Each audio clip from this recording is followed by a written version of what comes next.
another chapter in this amazing rivalry. I'm going to talk about that history with some fans who are already here. Hell, look at this now. I thought I smelled some aged cheese. Have a seat. Join us. You've got to be some kind of a masochist to come back here, my friend. Ladies and gentlemen, welcome to Cut the Cheese, Poke the Bear. That's not really how I talk. I'm Urza Master. Joining me is Lord Uther, and this is Cut the Cheese, Poke the Bear. If you haven't guessed, this is a football-centric podcast where we will be talking about my favorite team, the Green Bay Packers, and Lord Uther's favorite team, the Bears. The Bears. And I tell you what, Uther, I got to say, I'm really looking forward to this season. We are at probably one of the most pivotal moments in NFC North history, at least speaking in the last, let's say, generation. I don't think we've had a moment like this since the Magic Man went down with an injury. We're talking a major paradigm shift, possibly a power shift in the NFC North. Whether you're looking at this from a Wisconsinite perspective or an Illini perspective, Michigander or Minnesotan, I think we've got a really wild season ahead of us. The big question is, how's Jordan Love going to do? Are the Bears going to be back? Do they have enough components on the field to support Justin Fields? Are the Detroit Lions finally going to have a playoff run worth noting? Are the Minnesota Vikings going to actually deliver on their high winning percentage and maybe get to that Super Bowl that they might possibly win for the first time out of 5? It's tough to say. It's really tough to say. So I think the best place to start right now is we've got a first week 1 matchup between 2 young quarterbacks. On the Bears, Justin Fields, and of course on the Packers, Jordan Love, his first NFL, regular season start. Definitely going to be probably the game of the week, I would imagine, for most people, because it's the biggest questions in the NFL right now. How do you feel about this matchup? What do you feel about this season?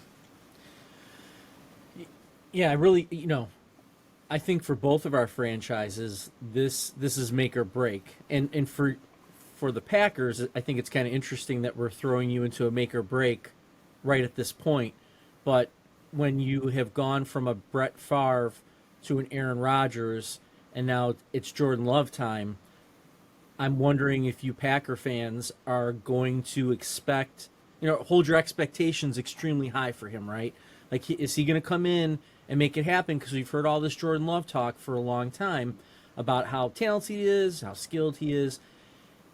And as a Bears fan looking up north there, to me, I feel like he better come out and produce, or you Packer fans might be a little upset with him right off the bat.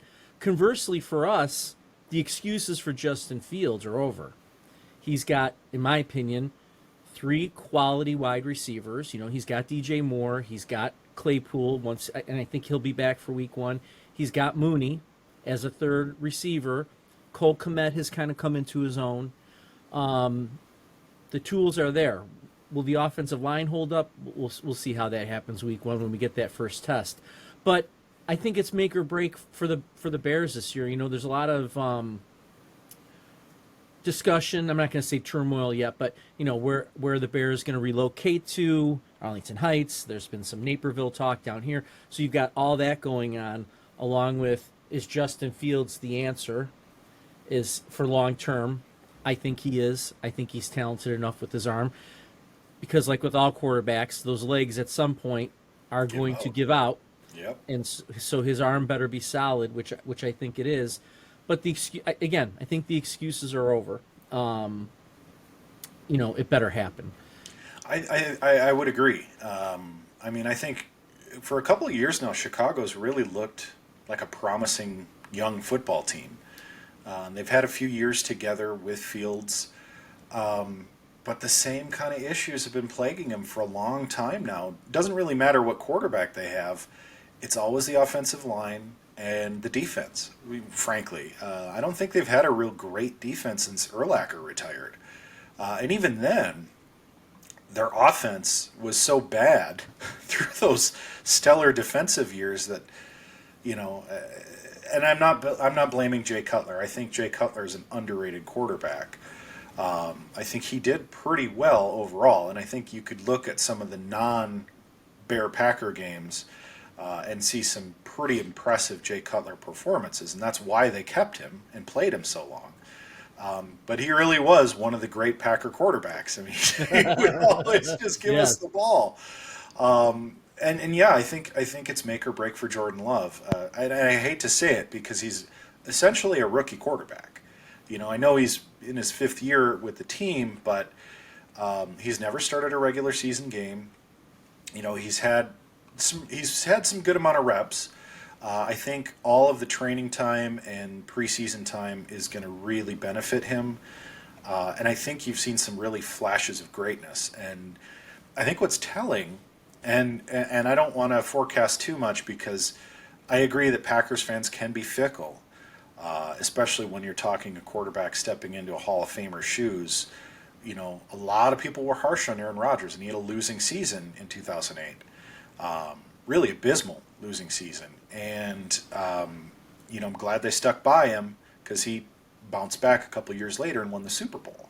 I don't know that that's going to happen for Jordan Love here. I think he's actually going to do better than Aaron Rodgers did his first season for a number of reasons. But I also think that, there is that mentality among Packer fans that, like, we've been relevant, we've been pretty much annual playoff-bound teams for better part of 30 years now. That's hard. That's hard to swallow when you don't make the playoffs. When you may get swept by the Detroit Lions. The Lions may actually make a deep playoff run. I doubt they're going to make it to Super Bowl. They're not that good of a team. But I do think this is a weird time to be an NFC North fan. It makes me think of those early NFC Central days with Brett Favre, where there was a lot of question, a lot of doubt around Favre after 92, 93. He was good, great, but until he started those MVP run years, was he even in the discussion of franchise quarterback, really? I think he just happened into that role, and then Aaron Rodgers also, to some extent, happened into that role. But I've got Vikings fans coming up to me and asking, are you guys going to get a third Hall of Famer in a row? Because holy crap, Jordan Love looks good. And for Vikings fans to say that, who, I live in Minnesota, they hate us. They hate the Packers because the Vikings teams have been good. I've always been an anti-Chicago guy. I was raised in a town where you either hated the Vikings or you hated the Bears. And the vice versa, you're like, yeah, they're a good team, but they're really, they're an expansion team. For me, the Vikings are an expansion team. They're not, the classic rival that the Bears are because, you got to hate your rival, right? But they have been good. They've been very serviceable over the years. They've had Hall of Famers. They've had Culpepper, Adrian Peterson. But they've never had everything all at once, and it's because they have commitment issues. Especially at quarterback. Well, they finally committed to Kirk Cousins, who, I'm going to be real honest, is the wrong choice for a franchise quarterback. Now, don't get me wrong. On paper, the guy looks like a Hall of Famer. He's got great stats. But what I hate about people who cite statistics, that doesn't tell you the full story. Numbers never tell you everything. The guy chokes in primetime. The guy chokes in big games. Has he won a couple of big games? Yeah. Has he won a game or two in primetime? Yeah, of course. A broken clock is right 2 times a day. But he's got one weapon. He's got Justin Jefferson. They cut their running back. That was the biggest weapon on their team in Dalvin Cook. Granted, they needed to save some cap room. But, look, man, I know C.J. Ham is good, but he's not, Dalvin Cook good. And frankly, Kirk Cousins is not even a Dante Culpepper.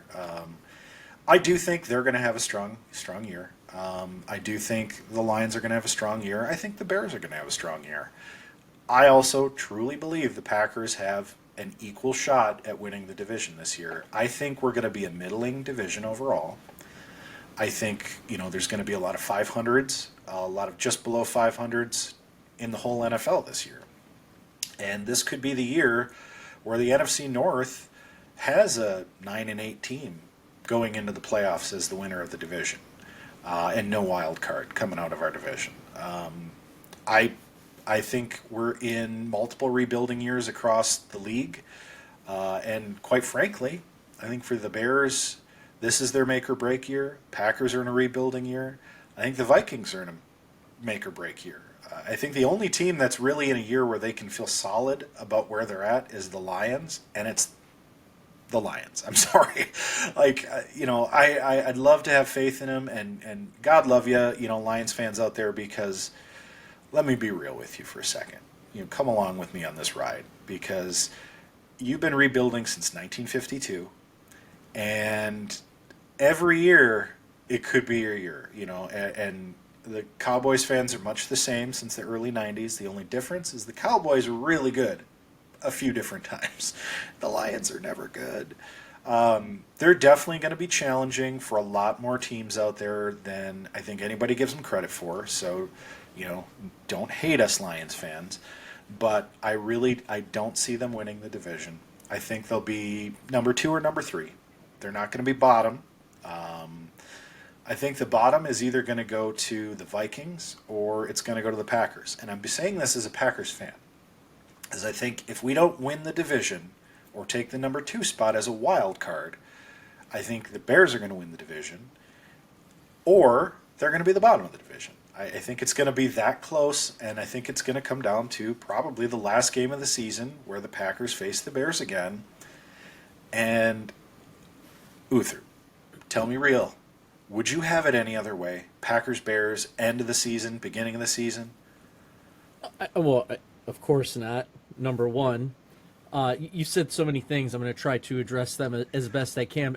As always, excellent points. Let's start with I'm going to start with the Detroit Lions. I love that everyone feels they have a shot. I don't know why. I have a soft spot in my heart for the Lions. I don't know what it is. I don't know if it's because you want to see them have that success because you respect them. I don't know if it's the Barry Sanders thing or when they had Megatron.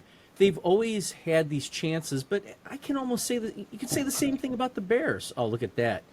Definitely. Excuse me while I cut the cheese. So I'm kind of pumped up that a lot of people feel that the Lions have a shot, and I also think it's interesting that a lot of people have jumped on the Dan Campbell wagon in terms of the coach there. But what's funny is, again, this is my opinion, and I'm going to relate it to some basketball here when Scott Skiles was the coach of the Bulls. That hardline attitude and coaching, the accountability, all those things are great, and people do get pumped up when they hear that, especially I think if you're a former athlete. You're like, oh, yeah, and if you believe in those things, right, accountability and hard work. But that goes away pretty quickly. People love Scott Skiles in Chicago when he was here and holding players accountable and playing Luol Deng all these minutes, blah, blah. And then all of a sudden, it went away. The question is Dan Campbell going to keep that momentum moving forward with that team in terms of his kick butt type of attitude? So I think that's going to play into that. Go ahead. Yeah. I can see you want to respond to that. I love Dan Campbell. He's a personality that I think is really funny to have in the NFL. I think he's good for the NFL. But do you not see some stripes of Chicago in him with the "we have to beat the Packers" attitude? And they got their win last year that they wanted so desperately. But as many a coach has said in Chicago, our number one goal is to beat the Green Bay Packers. And how often does that come back to bite you in the butt? But that's, your goal is a Super Bowl every year. If your goal is to beat a team, I get that we have a very storied rivalry. That's great. That's not good enough for me. Getting to The 85 Bears are still so revered in Chicago. They write their own ticket anywhere, still to this day. And then we had our Rex Grossman year where we thought, where we got to the Super Bowl. Speaking of, again, to your point about defense, right? Bears have been known for those strong defenses throughout the years. We wasted years of an extremely strong defense. Lance Briggs, Brian Urlacher, right? You name it, we had it. Hall of Famers. Wasted it. The defense was producing. I mean, how many chats did we have between you and I and our buddy John Cow about how like the defense was scoring the points for the Bears? It's ridiculous when you want. There was one year in fantasy football I took the Bears defense just because I knew they were going to score points, because I knew that's where the points were going to come from. Yep. Right. So that's an issue. Let me tell you why I think Jordan Love's going to do very well for you guys. I'm a big believer in when a talented, and you guys have proven this, by the way, when a talented quarterback can sit behind someone and learn for a few years, not get their head rattled, physically, their pride hurt, that's a mental piece, right? When you can sit behind the greats and learn from them, and you've got even a lick of talent, I think you're going to do well. I agree with you. I think Jordan Love's going to do well.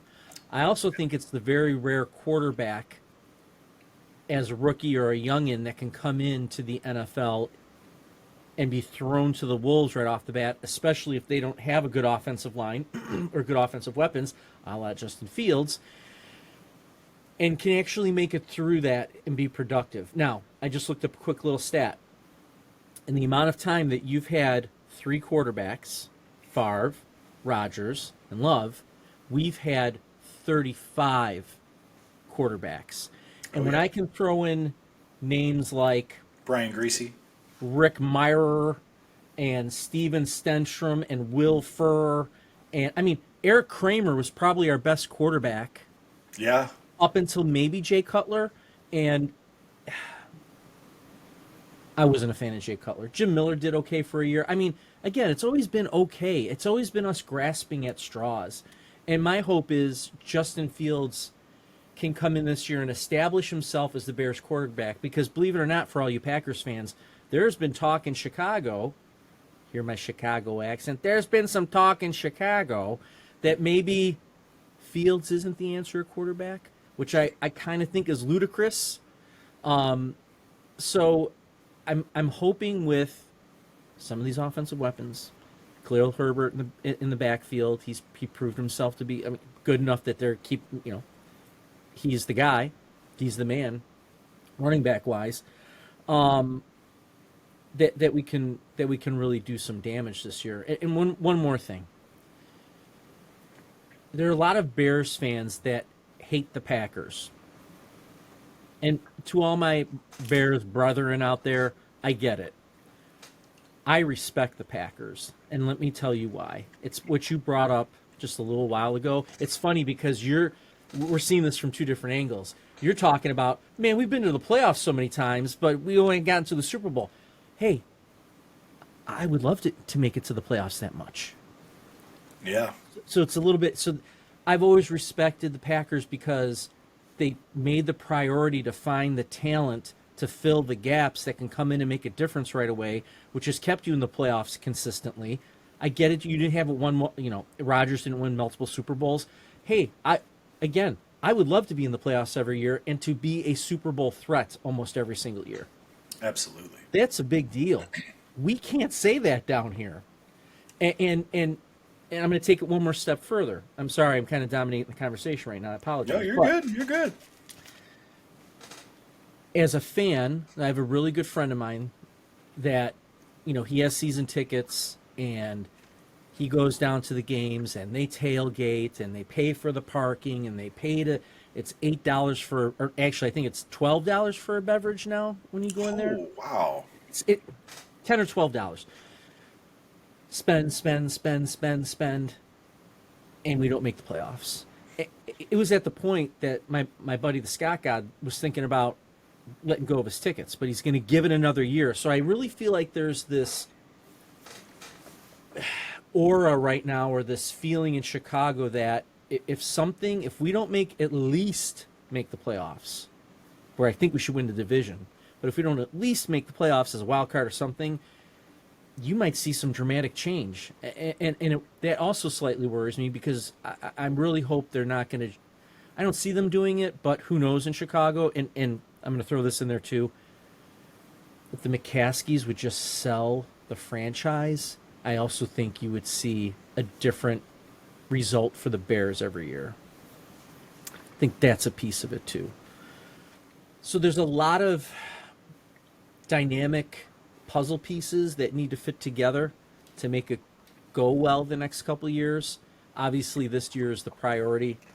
But again, mad respect to the Pack for what you guys have done over all the years. The Bears fans can only hope to have, and I think this is a year that we're hoping to see that. I'll turn it back to you. No, I agree. I think the Bears' hopes are hedged every year on what the McCaskies do, and I got to take my hat off because they've had some pretty good years. I think the ownership perspective has been kind of unique in the NFL. Like it doesn't feel like a corporate team. You know, it's not a Jerry Jones, flashy stadium Cowboys, nonsensical team. They still feel pretty gritty, pretty. It's that Chicago. It's tough guy town, right? Tough guy town. Tough guy town. Yeah. It really does feel homegrown. But as an owner, dramatic pause. Yeah. As an owner of the Green Bay Packers, and having been to Lambeau a few times myself, I think there's just a certain magic when it comes to preserving not who owns your team necessarily. I mean, I think for us, like, we are proud of our kind of like union-esque heritage with the Packers, but I think there's just a certain magic to having that continuity there, especially when it's successful. And we've had a couple of thin years, and certainly, we had about a string of 32 real thin years that I think my generation and future generations have tended to forget because of our incredible luck with Favre, Rodgers, and hopefully now Love. But I was not a huge Ted Thompson fan, and I'm not a huge fan of draft and develop because every year I want us to do more in free agency, more in, kind of making a splash, but we never do. We're kind of non-controversial. I think the most controversial thing we've ever done is like signing Corin Robinson and rehabbing him, which worked out like a dream because Brett Favre could make anybody look good. Hell, look at what he did when he went to the Jets, which Rodgers might do the same thing now. Rodgers, they're talking Jets Super Bowl, which I think is... Jets are my second favorite team, not because of Favre or Rodgers, but honestly because of Joe Namath.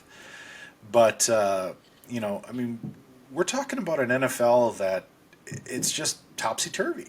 And I'm looking at the roster for my beloved Pack right now, not seeing names that I've seen for years now. No Mason Crosby. We've got, Anders Carlson. Missed some field goals. Very human kicker, but very capable.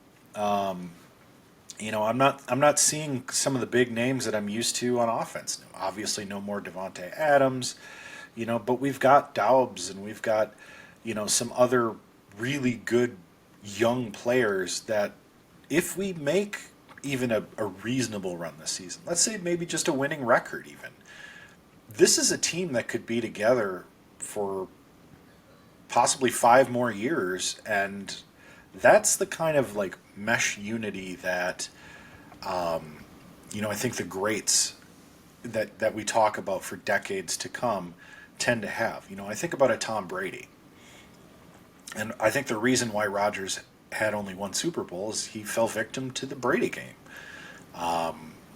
Brady won 7 Super Bowls pretty much throughout Rodgers' whole career, and I look at that and I think, geez, what if there was no Tom Brady?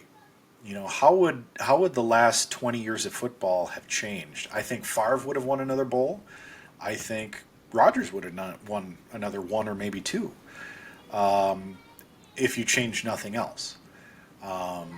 But of course, hindsight is what it is too. So, but you got a lot of young talent, I think, on both teams. But then you've got some really, really strong vets on the Packers. You got Aaron Jones, you got A.J. Dillon. You've got an offensive line that's played together for a couple of years that's kind of solidified and grown on its own. You've got a defense that's nearly all veterans at this point that, I mean, they are a force to be reckoned with. We're delivering on defense kind of what you might anticipate a Bears team to put on the field. Quite frankly, when it comes to turnovers and controlling the line, are we anywhere near the 85 Bears? No. But we are certainly probably somewhere in the realm of maybe the mid-90s Bears, which were also really strong teams. And, that's just, it says a lot about where the NFL is and what could really be impactful just, rolling forward. So... What real quick? What are your thoughts on? I've got to bring up the Jets quarterback thing, right? I mean, Favre does it, Rodgers does it, which is the coincidence is just so crazy.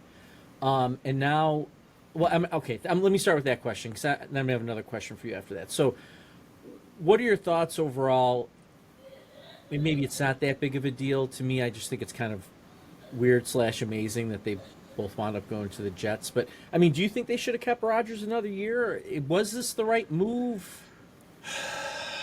It's tough. I definitely feel differently about the Rodgers situation than I did about Favre. I was very angry and upset when they traded Favre and didn't let him come back. I'm always a big believer in trust your legend.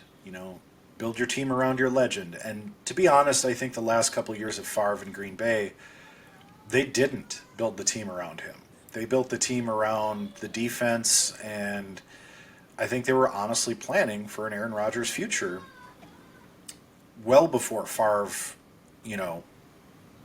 decided he wanted to retire. And, a lot of people are like, well, but Favre hemmed and hawed. I'm like, I don't think he hemmed and hawed nearly as much as the media made it sound. I think he had some honest doubts the last couple of years and wasn't sure. But I don't think he ever hold that against a guy. I think, like with Tom Brady, I don't think you move on until you know for sure that you're moving on. And I know there are a lot of fans, and we know one of them, who would absolutely disagree with that. But I think it's the wrong move, at least from that perspective. With Aaron Rodgers, I take the exact opposite position. I think that last year we should have gotten rid of him. Last season, I think, would have gone a lot better with Jordan Love. I also think that they trusted him too much. They put way too much faith in him. I mean, he broke his hand against the Giants, which, to that point, we were looking pretty good last year. Yeah. And then he gets hurt, and I'm like, okay, cool, that's fine. Sit him. Let him have his surgery, take his 5, 6, 7, 8 weeks off, see what your new guy can do. Then when he's healthy and ready, put him back in there. Now, even if we'd lost the same number of games, we had a very real shot at winning the division. Now, if Aaron Rodgers had come back after that time and won the rest of the year, because again, he's healthy, he's not trying to force it, he's not rushing it, his hand would be regular, let's say. Even if we'd lost one more game, we would have made the playoffs and had real potential as a Super Bowl contender. That, I think, changes that whole dynamic of the season. But instead, and I don't like to get too mouthy with sports players because I'm no athlete. But I think instead you had this athletic pride nonsense that you let Rodgers get away with because he's Aaron Rodgers. And I know they throw around the term diva and the guy's self-centered. To be honest, I don't think you could ever have accused Favre of that. Favre was a true leader on the team. Favre laid himself on the line. He blamed himself ahead of the team most of the time. He never let anyone shift the blame on the refs, the coaching staff, the other players, unless it was obvious and appropriate. And even then, he's like, but I could have still won that game. That's why he threw passes into like triple coverage. Like Yeah. the guy never gave up, even in the most dire situations. He loved to play, and that's why people love him. Like even our most bitter rivals loved Brett Favre, and he's post football life aside. That's why he's such a lovable guy. Is he played with a true passion. I think of him as the Michael Jordan of football. I really do. I think as an entertainment player standpoint, he is the greatest of all time. He might not have the stats or the rings. He's not Tom Brady, but Rodgers was never that guy. He was not a leader in the sense that Favre was. He didn't put the team on his back. He believed he could win the game. I believe he believed that he could go out and win a game for us. I really don't think he could have done that. He needed the team around him. He never placed blame on himself when it was his fault. And, there were a couple of times he's like, yeah, I could have played better. Come on, take ownership, buddy.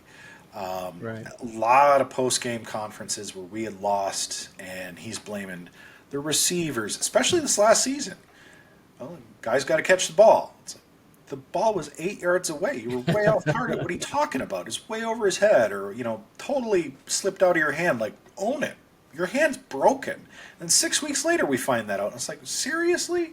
Right. Or we didn't have the running game, or the defense couldn't stop him. And yeah, there were times when the defense couldn't stop him, and I was right there with him. But that's not the time to place blame or point fingers. Favre never did that. So for me, before last season, I said, you know what? If he wants to be gone, trade him. I was fine with it. I had made my peace with it. I mean, there's always going to be deep down where you're like, I'm a little leery of what happens. I'd really like him back for another year. And it had promise, but, I think we know now with hindsight, which it is hindsight, so I'll take it with a grain of salt.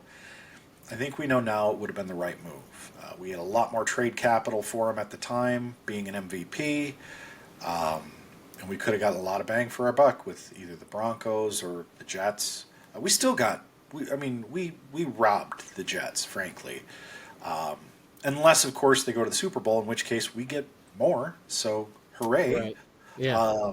But, and that's where I hope Jordan Love, and I'd like to believe this, I really hope Jordan Love is going to come out and have that chip on his shoulder of like, I don't want to be Aaron Rodgers. I don't want to do the things that he did. I want to stand up and own responsibility of whatever it is. I want to be more like Brett Favre in that regard, but I want to have the accuracy and the acumen of Aaron Rodgers. Because if you could take the best of both worlds, and if Jordan Love does that, we will have a third Hall of Fame quarterback in a row. Yeah.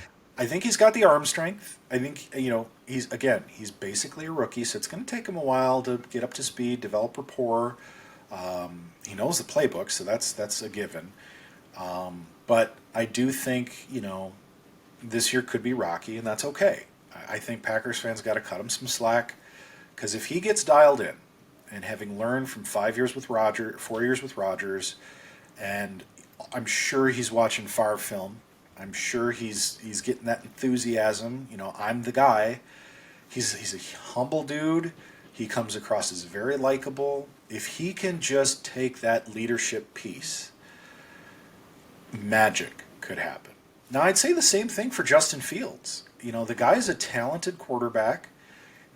Is he as talented as some of the other quarterbacks in the league? I don't think so. But I think he's better than serviceable. Like, I think a Kirk Cousins is serviceable.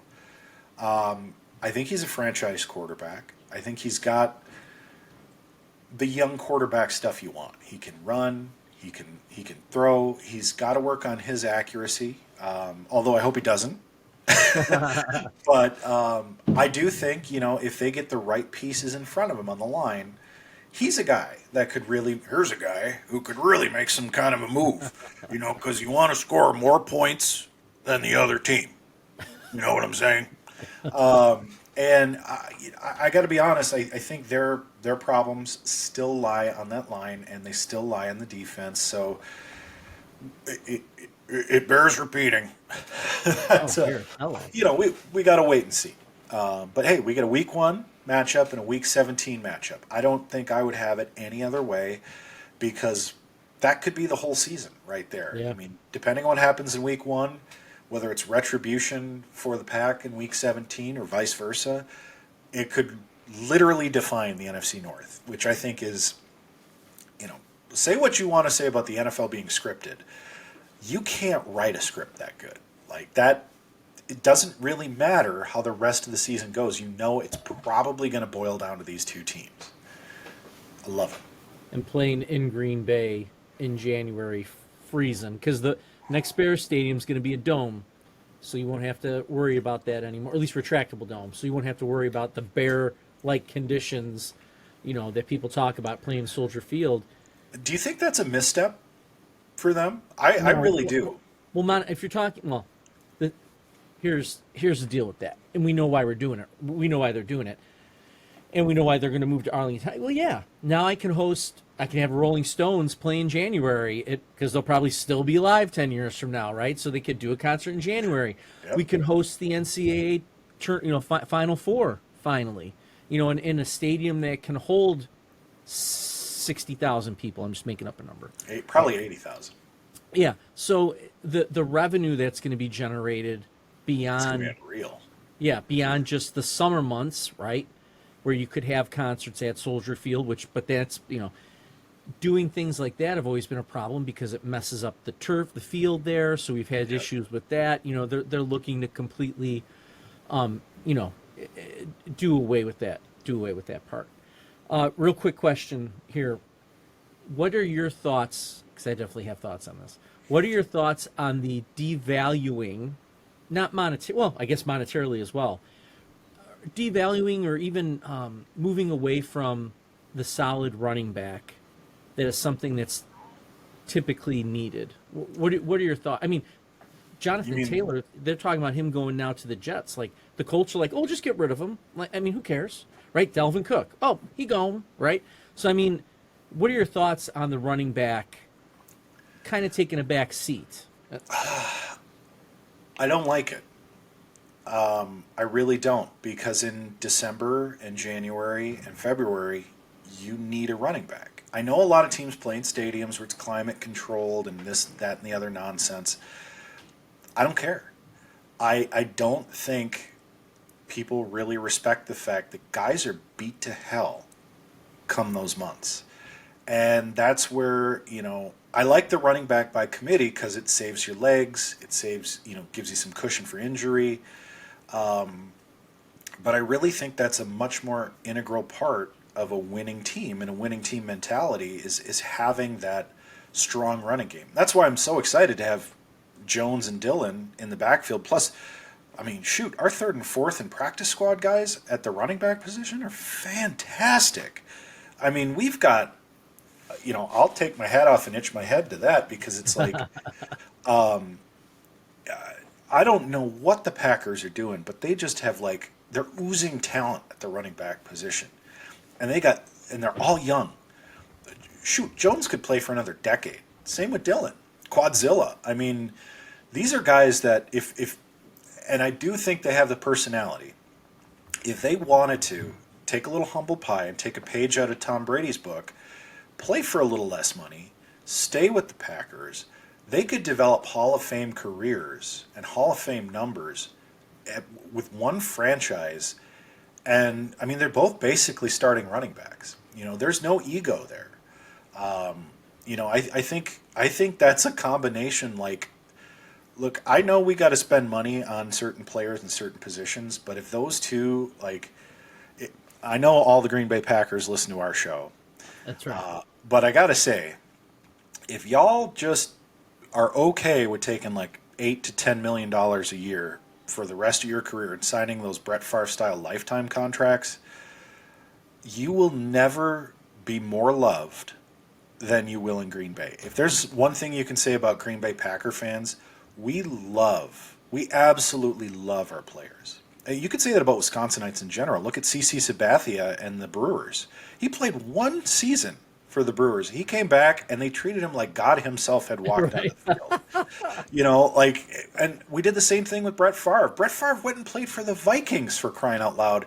When he came back and was accepted in the Hall of Fame in the Packers, they cheered. I mean, you could hear it all the way in Hudson, Wisconsin. They cheered so loud for him because he's Brett frickin' Favre. And Right. when Aaron Rodgers comes back to retire his number as a Packer, which he will, give it a few years, I guarantee. I'm going to put this on record. This is my my Brett Favre, my Joe Namath guarantee moment. I guarantee we will cheer Aaron Rodgers as loudly as we cheered Brett Favre. Let me give you my hot take on the running back situation. I think it's a huge. I agree with you. It's a huge mistake. Let me tell you why. There are several adages in sports that, to me, should never do go away over time. In the NBA, you still need a big man so you can bring the defense in and now kick it out to your Steph Currys. Do you got pain? Yeah, right, exactly. Or your Shaq so you can kick it out. So I think a skilled big man is still something that's important. No, you don't have to build your entire franchise around like you used to, but you need that interior presence to kick out your three-point shooters. In soccer, you need a player that can shoot outside the 18 and not someone like that can just create their own shot all the time because the defense is always going to go to that. You shoot outside the 18, now you open up for that dynamic player that can get to the goal. And I think you're seeing that mistake here about getting away from the running back. You need the play action. You need that running back to take the pressure off that quarterback. And I think we've been so enamored with the Mahomes and mobile quarterbacks. Right. And I'll say, right, that they're extremely talented and skilled.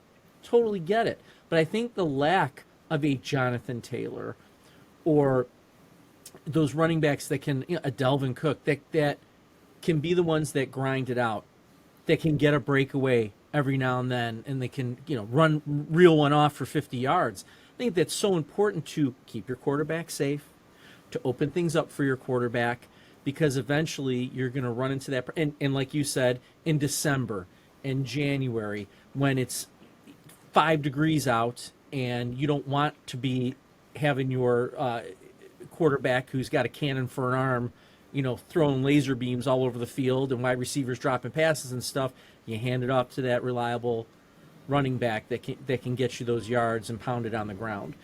Well, not only that, but I mean, you got to remember too, like quarterbacks don't stay mobile forever. Yeah. And this is really, I mean, for years now, I've been talking about the death of the pocket passer. And I predicted a while ago, like when Big Ben retires, that's your last true blue pocket passer. Now, I've also predicted in that same time span, and you can write this down, Packer fans and Bears fans and other NFL fans, that the return of the pocket passer will also be just as impactful. Because right now, everybody's running this weird read option BS college football playbook. A lot of guys playing the game today don't remember how to defend against a pocket passer. Somebody who's going to stand in the pocket, take the hit, and get that ball 70 yards down the field to the one open guy because you're too aggressive up front. You're selling short your secondary. Maybe you don't have the best strong safety or the best cornerback on the field. But a guy like Big Ben or a guy like Brett Favre or a guy like Peyton Manning or a guy like Tom Brady is going to stand there, make one shuffle step to the side to just miss that tackle enough to rocket one down for a touchdown. Now, I'm not saying that mobile quarterbacks like Patrick Mahomes is very capable of doing this too, but even he's starting to slow down. He's going to have to figure out this game. And what we've seen from mobile quarterbacks in the past, and I look at a guy like Lamar Jackson, who is a great quarterback, not great as a pocket passer. He relies heavily on his legs. This is why all love to Colin Kaepernick. I really did like the guy. I believe he should have had way more time in the NFL than he did. But he was never going to have a great Hall of Fame career because he failed in the pocket. He failed in those pocket passing scenarios. And again, it has nothing to do with anything else people hate that guy for. No. But, this is that new breed of quarterback they talked about 15 years ago. It's not going to be long-lived because your knees go out. You get your Joe Namaths who have to play on hobbled knees and ankles forever. Bad hips, even. Look at Big Ben. The guy played for, 16 years? And, probably is going to need an artificial hip here in the next 5. Right. This is something that, I'm no coach, I'm no trainer, but I can almost guarantee that at some point, some coach is going to come along with this novel West Coast offense approach where it's like, I don't want a guy that runs. I want a guy that stands in the pocket and makes just enough smart moves to rocket that ball down the field. I don't care if he takes a few, gamble shots and throws a few interceptions. Because you know what? Nobody's defending against that anymore. Because they're all playing the run. Yep. You heard it here first. The cheese poked the bear. I'm the guy who predicted it, and here's the guy who said it. And my thing is, what I'm hoping for our millions and millions of fans, leave your comments below. What do you think? Is the running back passe? Hello, passing. Passe. Hey. What are your thoughts on Aaron Rodgers? What are your thoughts on Justin Fields? Leave those, and Jordan Love. Leave your comments below. Yeah, absolutely. And when we say cut the cheese, poke the bear, this is all just poking fun and cutting the rug, basically, between us. I do think Packers, Bears fans, we have, obviously the most historic rivalry. And let's say that whether you're in Rhinelander, Wisconsin, or Dallas, Texas, or San Francisco, California, or Chicago, Illinois, or even in Minnesota, you could be a Bears fan, you could be a Packers fan. I've been international many times and met Packers fans in the middle of Japan. I've been in Mexico and met a Bears fan. And I'm not talking about other tourists. I'm talking about natives. You go to NFL Europe, you find Packers and Bears fans all over the place. Now, of course, there's, those maps that'll say, well, internationally, here's your most famous football teams. A lot of them are just the flash-in-the-pan teams. Your Tampa Bay Buccaneers that just because they most recently won a Super Bowl and they had Tom Brady and blah, blah, blah. But your real hardcore NFLers across the globe, they follow one of two teams, the Packers or the Bears.